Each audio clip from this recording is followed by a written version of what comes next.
You know, when Doug invited me to moderate this panel, he didn't tell me that we were going to be following Gil Penalosa, and I will say that that might have changed my mind because it's clearly a very tough act to follow.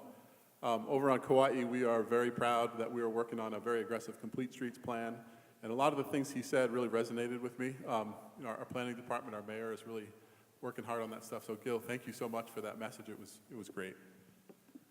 For the next hour, we are going to be taking on resilience and sustainability, looking at our energy systems in Hawaii. And we really have a wonderful panel to do that. I got to thank the organizing committee because they did an excellent job in really lining us up with the right people to have this conversation. You know, our goal, before I introduce them, I just want to really briefly talk about what we're trying to achieve here. So our goal for this panel is we really want you, our audience and our participants here, to be thinking about and talking about resilience in our energy systems in Hawaii today.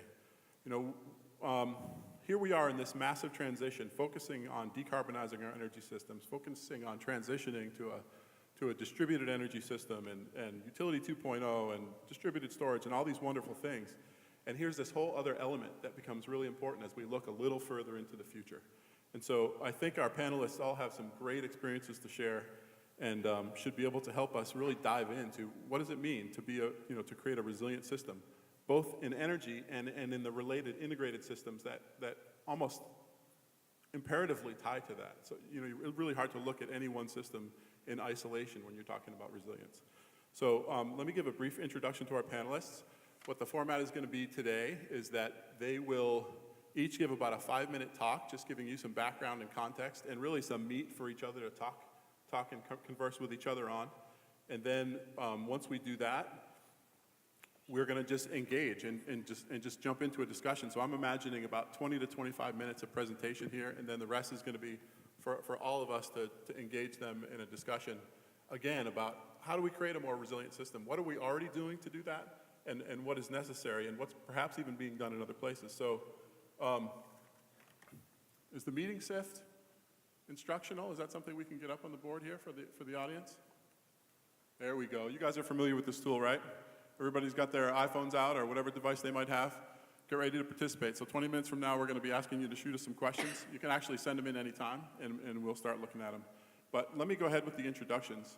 So on my immediate left here, Delavain Diaz, who is the Senior Technical Leader at EPRI, Electric Power Research Institute.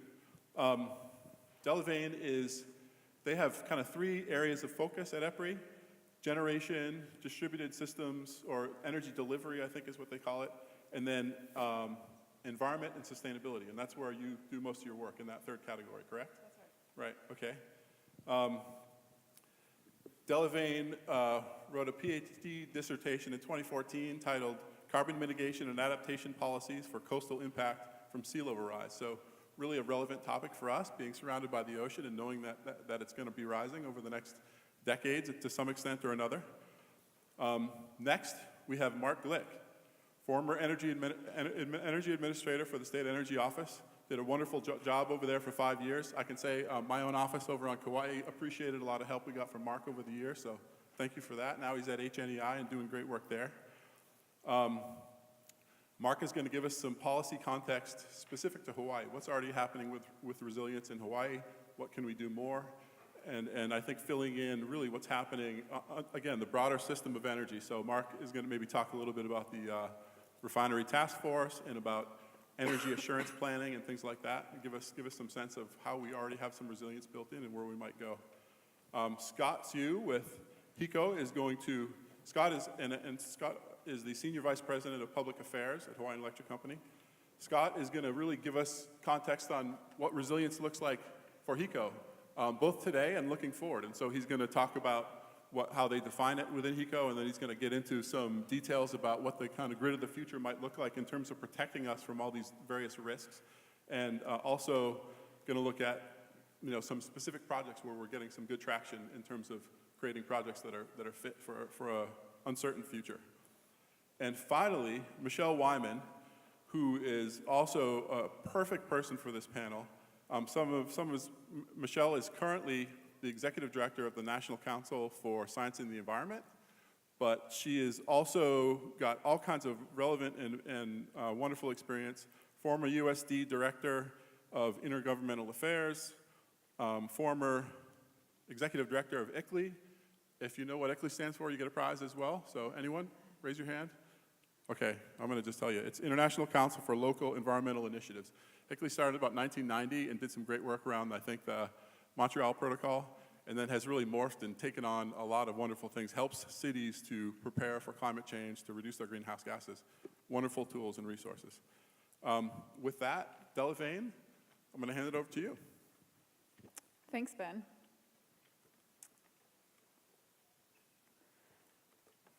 So I'm Delavaine Diaz, and I'm leading EPRI's new research area in climate resiliency. And as Ben described in the quick introduction, EPRI works on many different parts, does research on many different aspects of the electric system, starting with generation, the T&D system, and end users and customers.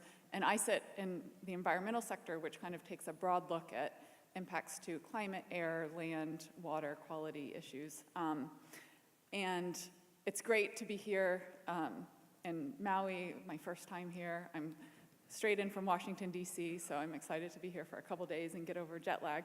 But it's interesting to, hopefully bring some of the federal perspective, and it's a great opportunity for me to be talking to many of you working on kind of projects that are on the ground and actual technology, because, I think about many of these issues from more of kind of the conceptual research position. So I have 3 slides that I'm going to use just to kind of help guide this conversation. And the idea here is to start off with some definitions, because they matter when we're talking about buzzwords like resiliency. Then I'm going to quickly describe some of the conceptual challenges that we see when we're kind of creating a research portfolio around something as broad as resiliency. And then I'm going to leave you with some resources and some work that EPRI is doing in this space. So resiliency, I think we can all agree, is definitely a buzzword, and it's really exciting, especially coming off the heels of Gil's presentation, which had so much energy, and you really kind of, that resiliency and sustainability are things that you want, but what are they, and how do we measure them? And particularly on resiliency, what we're seeing is a lot of the trends for policies and kind of the imperative for enhancing resiliency is being driven by increasing frequency of extreme events and storms that specific localities have had major experiences with and suffered the consequences. And then there are also more abstract but seemingly very catastrophic threats related to cyber attacks or geomagnetic device or electromagnetic pulse events that could harm the electricity system. So the real driver we've seen for the research has been these threats. But without kind of building up the kind of theoretical base around resiliency, it's hard to get specific. So these definitions do matter. The very top definition that I've included under resiliency is what we kind of consider the industry standard. This is Presidential Policy Directive 21, which defines resiliency as the ability to prepare for and adapt to changing conditions and withstand and recover rapidly from disruptions. So you already kind of get the sense that there's this temporal dimension that's really important, because resiliency includes things that you can do proactively before an event and also reactively in response to. And I'm not going to read the other definitions, but I want to emphasize that resiliency is not reliability and is not sustainability.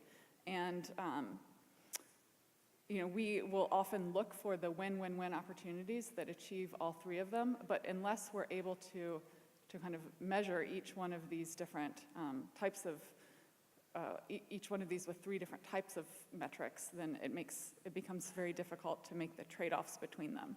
And so this need for resiliency metrics in particular is illuminated in this quote from the National Academy report that says that without some numerical basis or metric for assessing resilience, it would be impossible to monitor changes or show that it's improved. So we know that we need to do it, but how do we measure it? So I made the point that resiliency is not reliability, and although there are some commonalities between them, they're really different, and these differences matter. In some ways, resiliency and reliability are almost opposites. So reliability deals with higher frequency events that have lower impacts in terms of the outages, whereas resiliency deals with high impact, low frequency, these really kind of catastrophic events that are hard to assign probabilities to. So the reliability metrics that many of us are familiar with, whether it's SAIDI, SAIFI, or CAIDI, or some of the value of lost load or outage cost estimates that would be used for reliability, really don't translate over to resiliency. And some of the other conceptual issues are just related to the heterogeneity of resiliency. Resiliency really needs to be characterized on kind of a context-specific or threat-specific basis. So the resiliency threats that California is thinking about are going to be very different from the ones that Hawaii is thinking about. So the solutions are not always the same. Some other conceptual challenges are the fact that resiliency is hard to put a scope around, and I think that this was clear in both Jonathan and Gil's talks this morning. Resiliency is about people, about cities. It can be, companies can be requested to, either by shareholders or stakeholders to assess their resiliency, but those boundaries are really permeous. And then the last one is that even within a single entity, resiliency spans many different audiences. So people are using different definitions, they're using different vocabulary, they're coming from the perspective of operations or public affairs. And so one of the things that we're trying to do at EPRI is to kind of create a single framework for having these conversations.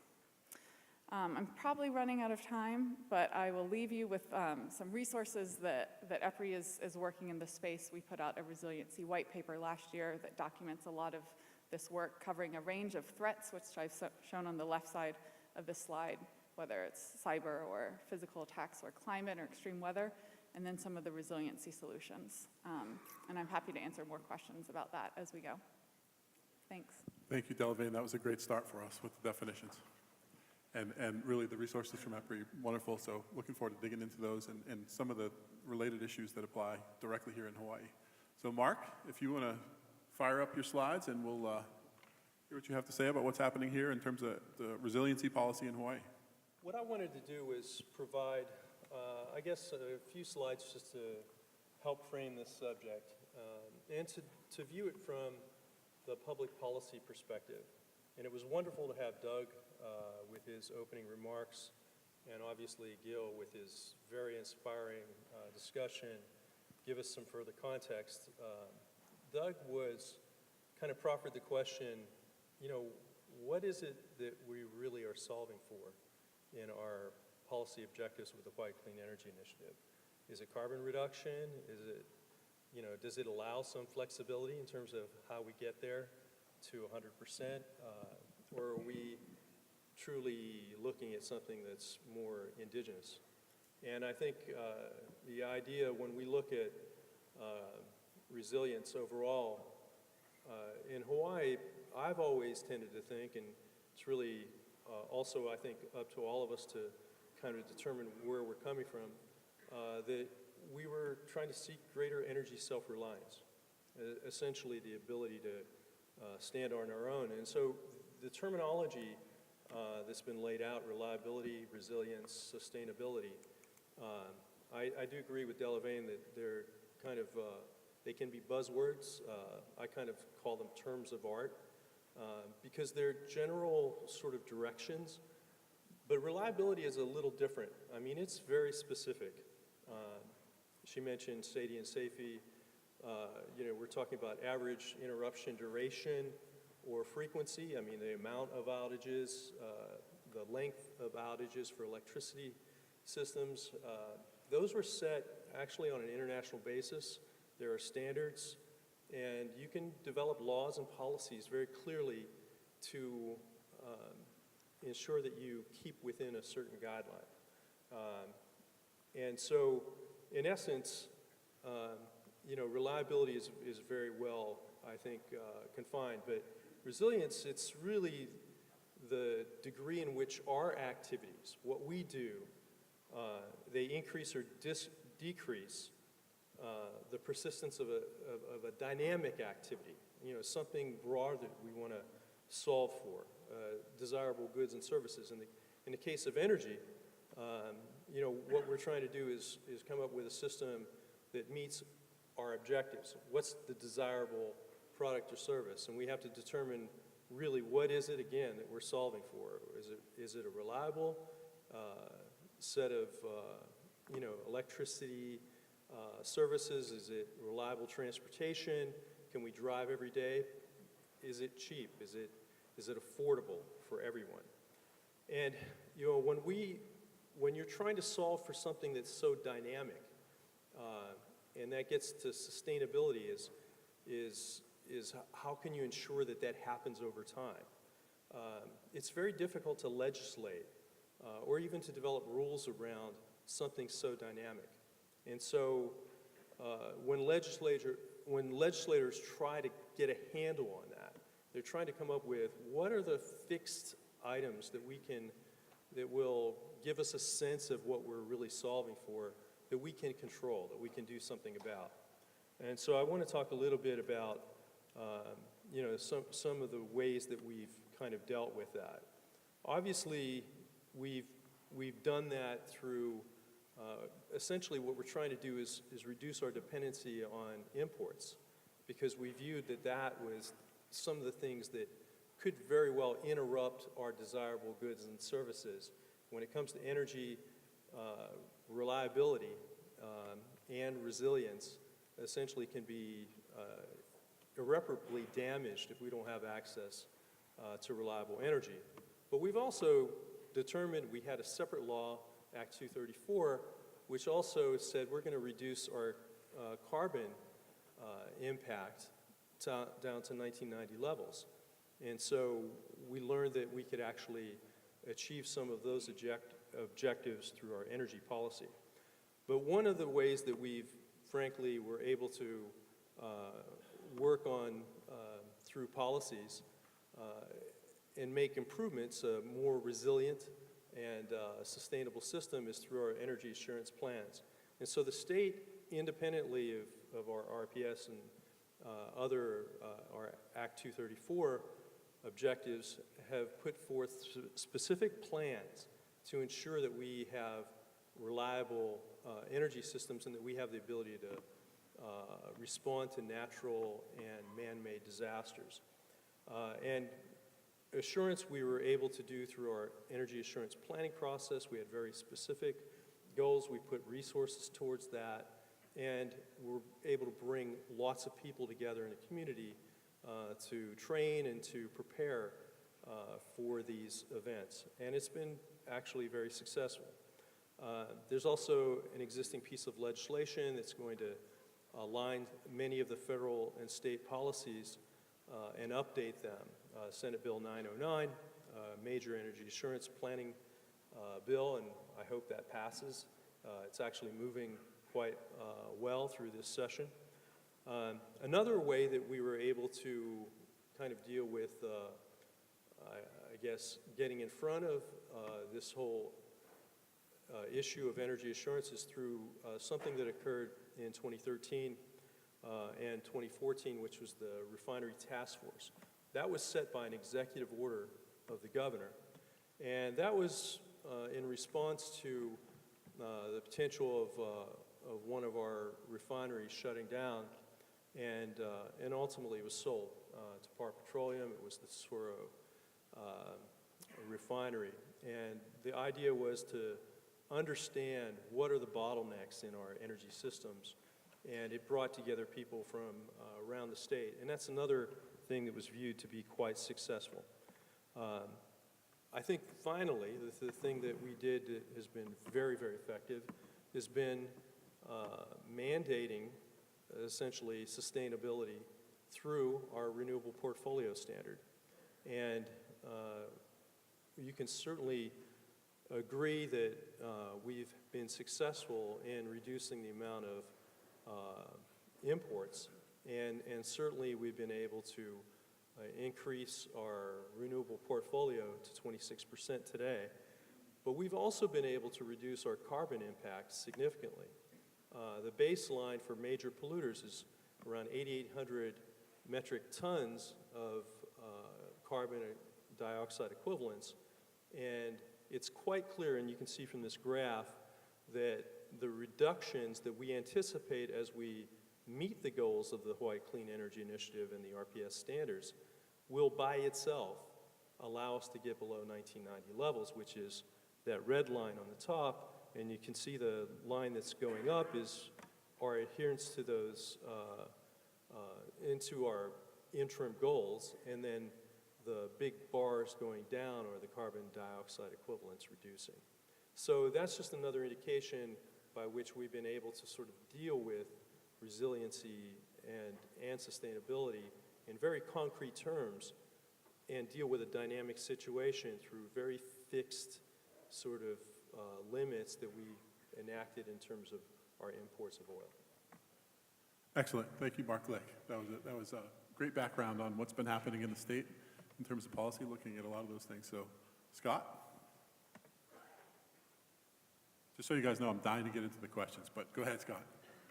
Good morning, everybody. So, I wanted to sort of give everybody a little bit of background on what our current situation is, at least the way that I think about it in terms of our energy system here in Hawaii, especially through the lens of resilience. I agree with Mark and Delavane about really trying to make a distinction between reliability and resilience. And okay, I'm the public affairs guy, but a few months ago I was the operations guy, so I guess I am sort of that, that bold new world of trying to marry those two worlds up. The difference that I see is really, you can see it here reflected in what's called the National Preparedness Goal. Secure, resilient nation, focusing on prevention, protection against mitigation, so on, and respond to and recovery from these high-risk events. So as Delavane, you were saying, resilience is traditionally focused more on the low-frequency, high-impact type of situations. And for us here in Hawaii, actually I skipped over my title slide, but you saw a image of 2 hurricanes simultaneously bearing down on our state, and that was from last year. So, this preparedness goal is directly relevant to what we're thinking about here as we map out the future for Hawaii's energy system. We have any variety of threats that face Hawaii, some of which are common to other areas in the country or in the world, some of which, I'm surprised I didn't put the lava flow incident there, because that's something that is something fairly unique, at least to areas with active volcanoes. 2006, the photo there is from downtown Honolulu, where we had flooding after having 40 days of rain. So we actually have these extreme events that already are hitting us, and especially as we look forward towards climate change impacts, sea level rise, more severe impacts of hurricanes. This is something that has to be front and center in all of our minds as we today are thinking about modernizing our electric grid and system. I think the red underscore is more from back when I was in the operations world. The operations guys always like to think that, hey, we are there every day keeping the lights on. And the message of how foundational it is to be able to do that while we are charting the course for the future, while we are thinking about technologies and systems and what have you in place in the year 2030 or now 2100, let's not forget how critical it is that on a real-time basis, we have to have the energy there for the businesses and our customers. So that's what was meant there. We've used this slide in the past to illustrate how we are aggressively moving towards a different type of energy system here in Hawaii, one where we will be much more reliant on our customers, our energy resources out there in a distributed world. We will no longer be centered around just central station power plants and high voltage transmission lines. But as we move to this future, this security and resilience comes more and more into play. The traditional utility system, it used to be where we thought, okay, as long as we have control over everything, then at least it's a little bit more manageable in terms of what do we invest in. As we look to the future, it's clear this is what the future of the energy system will look like. So as we modernize, as we make the investments, the resilience and security angle has to actually, I feel, needs to be brought more to the forefront. Enough said about that for now. My last slide, I just wanted to show this. This is a rendering of a project that is actively in construction right now, right on the outskirts of Schofield Barracks, the Army base in central Oahu.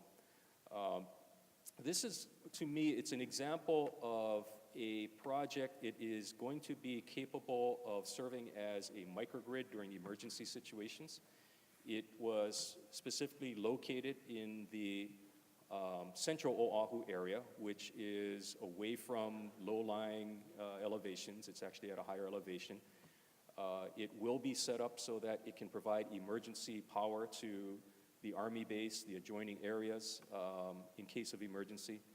And I think very importantly, what it represents is a true type of thinking out of the box, trying to develop a project that involves partnerships, in this case with the military, in this case with the support of the state, Public Utilities Commission approval and so on, and very especially the community. Because as we look towards the future, we're going to have to be looking at critical infrastructure. Where should it be located? Tying back to the earlier presentation this morning, long term, do we start to see our critical infrastructure moving to different locations in our islands to mitigate the impacts? Do we need to really think about treating investments like this? Today, maybe some people will say, well, this looks more like insurance, so it's hard to justify. But how can we place value on the mitigation, the resiliency, the longer range value of these types of projects so that it doesn't get lost in our current day thinking? That's it. Thank you, Scott. I don't have any slides. Good morning, everyone. Thank you. It's a privilege to be up here with all of you, and thanks, Ben, and to Doug and Jonathan for having us here. I am briefly going to talk about two things that really shine a light on the leadership that is coming out of Hawaii and the recognition for the good forward-thinking work that has been happening that Scott and Mark, you both just really captured. One, the Department of Energy in 2008 signed a memorandum of understanding with the state of Hawaii. It is the only MOU that is between a federal agency, between DOE and Hawaii. It's the only MOU that they have with another state. The value of that, it in part gave birth to the Hawaii Clean Energy Initiative. It serves as a phenomenal gateway and portal for technologies and research coming out of DOE and really serves as a bridge so that those technologies can be applied. Also, it gives the ability to Hawaii to serve as a driver in determining what the research agenda is for specific challenges regarding resilience and preparedness that states are facing. DOE recognizes, and I say that in real time because the MOU was renewed in 2014, because the value of the close partnership between the federal government and the state of Hawaii was really determined in measurable ways. The opportunities for really using the basis of Hawaii and the islands as a fence line so that you can track measurably the investments and how technologies are working on the ground and what policy sets then need to be supported to enable those. And to tease those out and all of the learning that's coming from that and be able to apply that on the mainland and other states is a big and recognized opportunity that DOE sees. And this morning I actually gave a call over to former colleagues in DOE to say, you know, things are changing a little bit these days inside the Beltway in DC, and it'd be good to know what the status is of the MOU, if there's been any discussion regarding the Hawaiian Clean Energy Initiative, and you know, maybe it's too soon, but just in case. And certainly I can't guarantee anything, and frankly, I don't think anyone right now can. However, there is a strong, continued recognition for the value of the MOU and the close partnership between DOE and Hawaii, and an important level of endorsement by those folks that remain within DOE, as well as new people that are coming in, including the Secretary, to sustain this learning opportunity and the bridge and the partnership. So, I think certainly we can take away from the call that, and this is what I did, and I repeated it, and they confirmed for me, that there is a strong commitment to maintain progress and not to limit that. The second thing that I want to talk about, so I would really view that, for those of you that are here in the state working on the ground, as an opportunity to accelerate the work that falls within the MOU. And it's a public document. If you haven't seen it, certainly I'm happy to share a copy of that. The second thing that I wanted to briefly touch on is something called the Governor's Accord for a New Energy Future. And this was a self-directed leadership initiative that was originated by 5 governors 3 years ago. And the idea by those originating governors was, we want to determine a pathway that, in addition to anything that might be happening top-down, federally, or upstream coming from within our states, we want to have a pathway that we actually design, determine, and develop, where we can collaborate across states, learn from each other, and also have a trusted space where we can talk about the challenges and the risks, as well as the opportunities around planning for a new energy future and sustaining that work that we are already doing, not being driven by regulatory imperatives, not being driven by certain political agendas, rather as states celebrating state primacy. I'm pleased to say that Governor Ige is part of the cohort of 17 governors that joined together and announced the Governor's Accord for a New Energy Future last February. We are now actively organizing around the first phase of work with those 17 states, and it's a diverse group. Of the governors, there are 6 Republicans and 11 Democrats, and the door is wide open.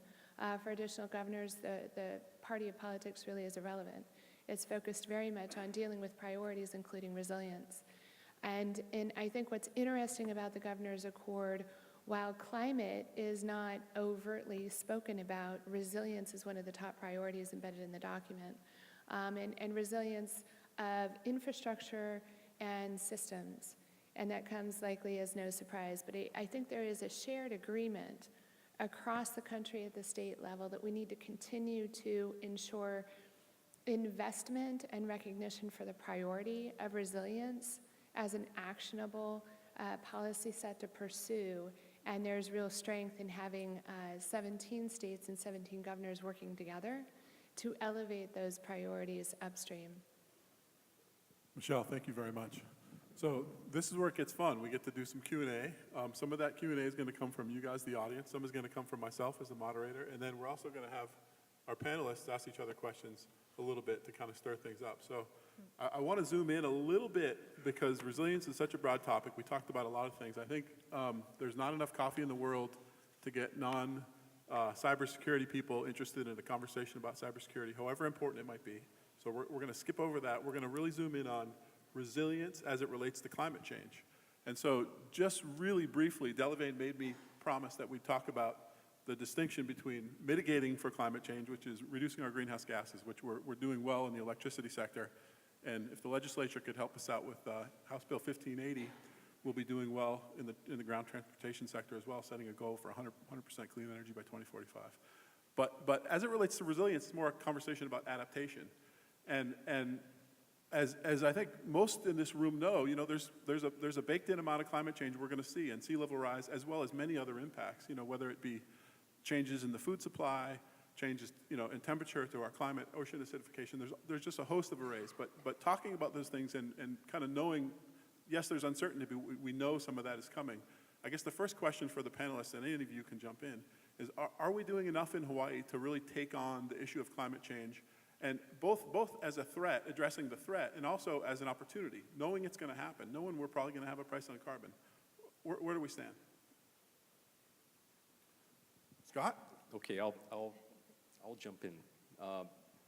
I think the answer to your question, Ben, is no. I don't think we're doing enough to think about climate change impacts and baking that into our long-range planning. I know we're all conscious of the need to do it.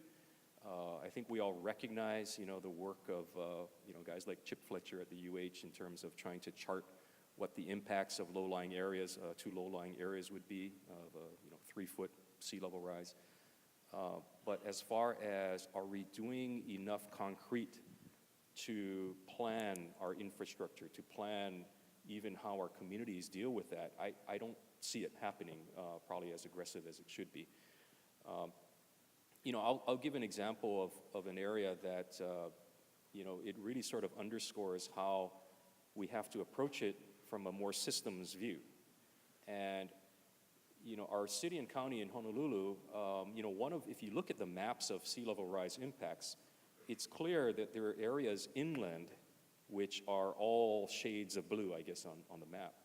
And the reason is because that's where the water will impact via our storm drain system. We have low-lying areas where even right now, Mapunapuna near the airport on Oahu, before the city went in and installed basically one-way valves to allow drainage, but to prevent backflow. Every time there was high tides and then there was a rain event, that whole area would get flooded out. It will take conscious efforts by many parties, city and county, our planning areas, our state agencies, our developers, and folks like us, to actually get together and understand how all of our systems rely on each other or can impact each other.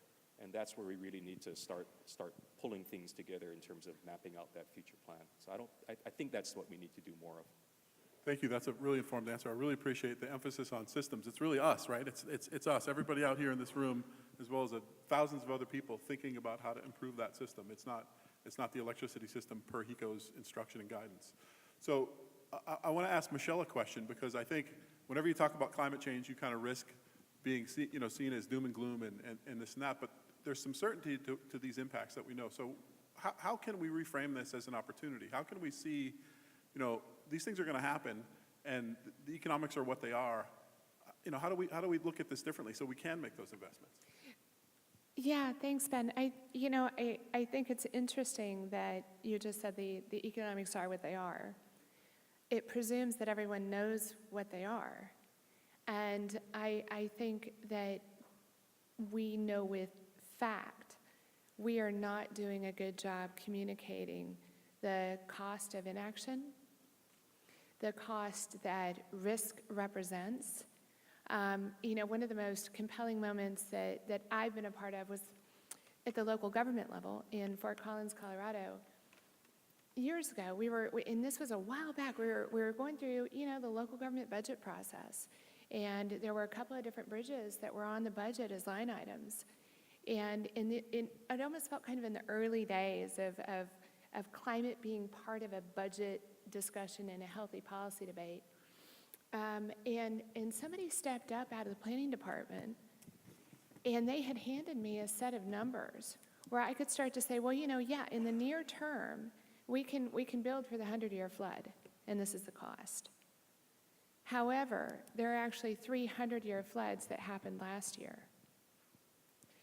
So how do we then start to use numbers as the strength in a policy discussion, in a budget discussion, and to use those as a way to turn it around as a positive economic investment, avoided cost, because we're actually communicating effectively, and numbers speak as long as you can give attribution of where they came from, and you can unpack them all the way down to zero.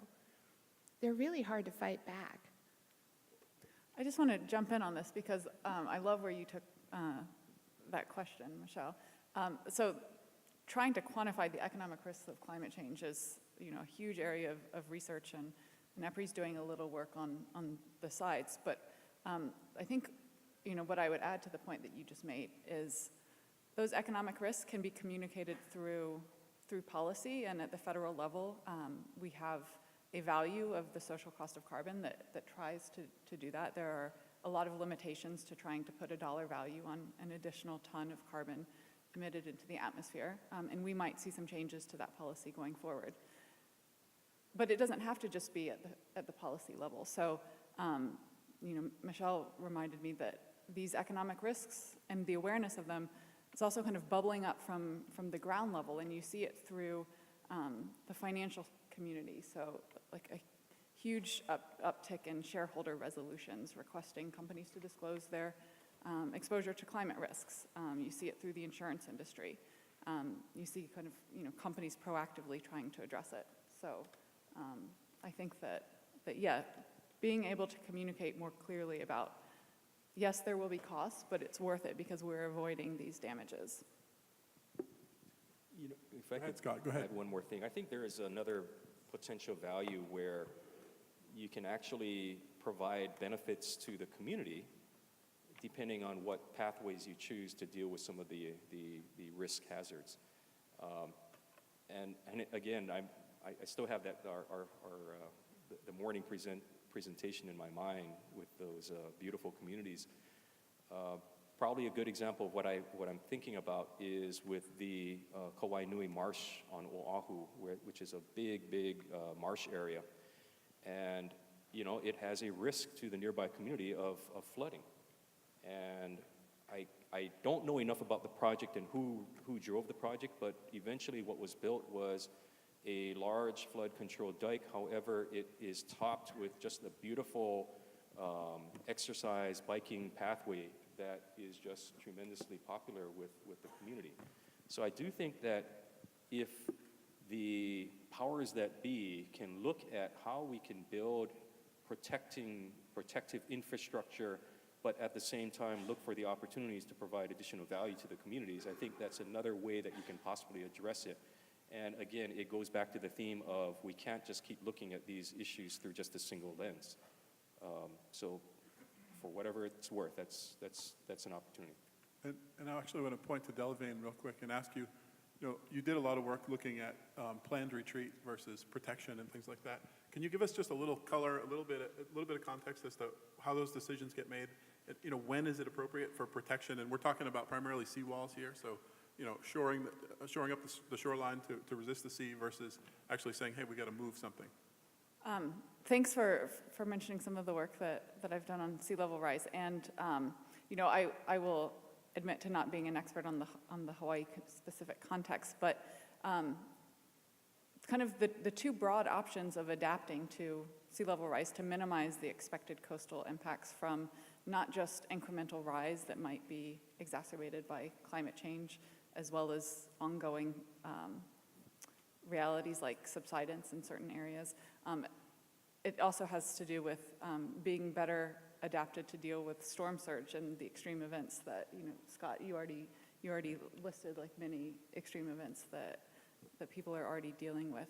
And so I want to booknote kind of coming back to the fact that we are already probably under adapted to the threats that we face.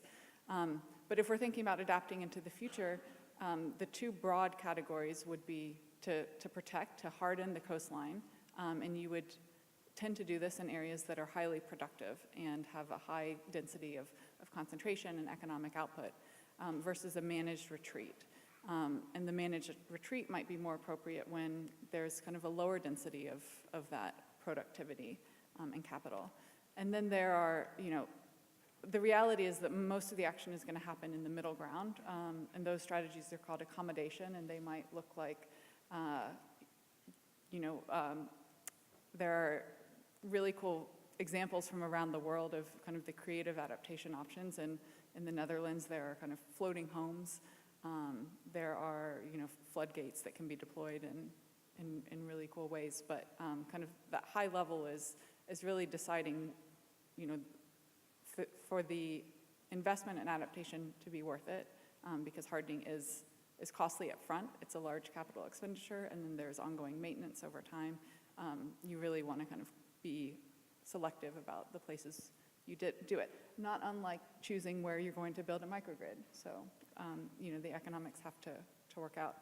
And then just coming back to that book note. So I think that this has kind of come up in all of the speakers' comments that we're already facing extreme events and extreme weather and are probably not perfectly adapted to those. So if we're trying to kind of enhance communities and kind of social well-being and, simply want to be well prepared for the threats we face today, we need to really kind of formalize it in the planning process and then be thoughtful about, well, what additional level of threat are we going to choose to be resilient or kind of robust to? And so in the context of sea level rise, there are existing FEMA flood maps that you can look at and see what areas would be exposed to a certain amount. And, I think the guideline might be 100, you would want to, be resilient to the 100-year flood. But then there are kind of adders to that. So each state might take a different level of resiliency, FEMA plus 1 foot or 2 foot or 3 foot. Thank you for that context. Again, really helpful, and I think this conversation is going well. You guys are enjoying it, I hope. Somebody give me a nod. Come on, guys. Don't leave me hanging. All right. Here we go. So we got a lot of questions from the audience, so we're going to try to get you guys to really give, and I apologize, we're going to just do shotgun answers here. So really short answers to some of these questions that we have. If you can bring in climate change and resilience specifically, you get a bonus, okay? So here's how it is. How do microgrids and departing loads help the resiliency of the power system, and how do they hurt it? Mark, you want to take a crack? Yeah, well, I'm glad that the question did come up about microgrids because essentially on the adaptation side of affairs, we know through distributed energy systems and as much as distributed as part of, sort of the microgrid generation sources. And then, of course, the other generation opportunities that are tied in to systems that actually can kind of be, sort of excluded from the outer system if there are outer system problems. That's one way in which the overall system can be much more resilient, and certainly the people that are the energy consumers who are within that microgrid can definitely have a much more resilient future by being part of a microgrid. So that's a real neat opportunity. It's one that's been explored a bit with Great Maui and Jump Smart Maui, and we hope to bring more of those kinds of projects to Hawaii, but clearly we're not there yet. I mean, we're just sort of in the emerging areas. Well done. Good short answer. I appreciate that. Okay. Can I jump in? You can jump in. I'm coming right at you with another question. Well, especially since he's kind of the guy. Real quick. I only Real want to quick. just add that the answer to that question depends on which community are you trying to serve. It will bring possibly great benefits for that particular community in the microgrid, but at the same time, it may not provide any value whatsoever for the broader community. So we get back to Gil's comment earlier about framing it in a way that is for the good of everyone. That's right. So thank you, Gil, for that. So, the next question, and I think is probably a two-part question. Do we have a policy of strategic retreat for infrastructure with regards to sea level rise? And if not, why not? And then maybe for the ladies who aren't as familiar with Hawaii, if you could talk to any areas that actually do have really robust plans for strategic retreat as examples that we could look to. Anyone? I wish I could say yes. I'm not aware of one, not at the state level. Okay. But again, in that I see an opportunity. And certainly I can bring that back to the Accord states who right now, one of the things that we'll be focusing on is looking at all of the states that have adaptation plans statewide. And I know that Hawaii's is currently in formation under development to, again, use the platform of the Accord to share. And I think that that's actually a really valuable point and question. And Ben, I think, part of the answer there is also a shout out to Hawaiian Electric and a number of the other parties that have been supporting the Fusion Center. And the whole notion of having bodies within the state that can help support critical infrastructure. I don't know whether or not it has been sort of expanded to, achieve some of these other objectives, but certainly as it gets rooted, and it's again another one of those things in the formation stage, it might very well be able to take on some of the climate issues. So the adaptation. cool thing that's happening right now is that you guys are actually channeling the audience. So I have all these other questions that are just naturally flowing right from what you say. So you guys are doing a great job. So give yourself a round of applause. You got 10 more minutes. This is awesome. Okay, come on. Turn off your cell phones. So here's the next question that came from that, Mark. So given its ambiguous nature, who bears responsibility for promoting resilience? And suggesting, is it the PUC, the state ledge, private industry, federal government? Is it Scott? Who owns that? It's not me. No. Scott Pruitt? Sorry. So, I think that this is something that is so broad and has so much impact across so many sectors, private sector, public sector, any number of varieties of customers, that it has to be driven at the highest levels in terms of setting the policy. Hawaiian Electric, we can ourselves try to say, hey, it's prudent that as we look towards the next site to put, an important substation or microgrid, let's be prudent and look to get it out of the tsunami zone. We will be doing that, those decisions. Now, the question will come, what happens if that proposal is more expensive than putting it somewhere down in the low-lying areas? Will the PUC value the resilience decision and allow us to go forward even though it may impose higher costs? So that is just an example of how it does need to be a well-thought-out policy that is set at the highest levels, and I think it does then have to flow down to support the lower levels and our actions. That's great. So I did promise these guys they could ask each other questions. So the caveat here is if you guys have any real hard questions, no softball here between you. If it's something you really want to know from one of your peers here, it's your chance to ask it. And then I'll go back to the audience questions. I'd really like to understand from Mark and Scott the level of political collaboration between cities, counties, and the state, and how that works here. So, that's one of those good news, bad news things, right? So, actually, I think that the most important part of the Hawaii Clean Energy Initiative is the stakeholder alliance. I always talk about it in terms of two things. It's the body of laws and regulations that define what we have to do by law and by rule. And then there's the group of people, all of you, because I consider everybody in this room a key member, supporter, driver of this move towards energy self-reliance and carbon reduction and lower costs and all of that.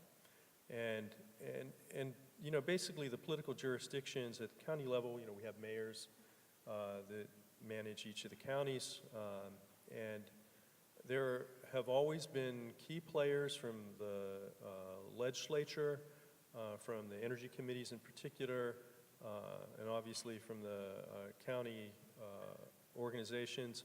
Ben is a good representative of the energy system within the island of Kauai, and we do collaborate. We do get a lot of requests, a lot of input, but this agenda here, Doug McLeod, a former energy commissioner from this island, again, driving with your own local needs and wishes, you basically have this event which is helping coordinate and bring thought leadership. So I think in general it's been very good. And I would add that we're like any large community or any mainland community where we don't always agree.